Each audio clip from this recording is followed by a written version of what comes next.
Friends, இந்த கணவன் மனைவி என்ன பண்ணுறாங்க பாருங்க. தீபாவளிக்கு முத நாள் முன்னாடி ஸ்வீட் எல்லாம் வாங்கி இருக்கிற ஏழை மக்களுக்கு கொடுத்துக்கிட்டு இருக்காங்க.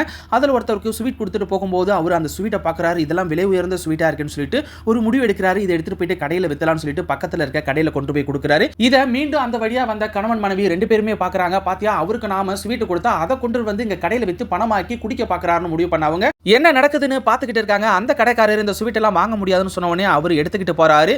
இவங்க ரெண்டு பேரும் அவரை பின்தொடர்ந்து பாருங்க. அவர் வீட்டுக்கு போன உடனே இன்னமும் வாடகை தராம உனக்கெல்லாம் தீபாவளி கேக்குதா, ஓ ஸ்வீட் வேற வாங்கிட்டு வந்திருக்கியான்னு சொல்லிட்டு அந்த வீட்டு ஓனர் திட்டிக்கிட்டு இருக்காரு. இன்னும் 2 நாள்ல வாடகை தரலனா அந்த வீட்டை காலி பண்ணணும்னு சொல்லிட்டு போனதுக்கு அப்புறமா இவங்க ரெண்டு பேரும் அவர்கிட்ட போறாங்க.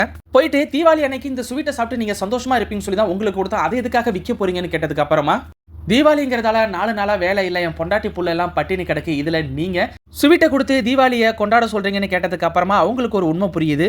நாம பண உதவி செஞ்சா அதை அவங்களுக்கு தேவையான பொருளா மாத்திப்பாங்கிறத தெரிஞ்சுக்கிறாங்க.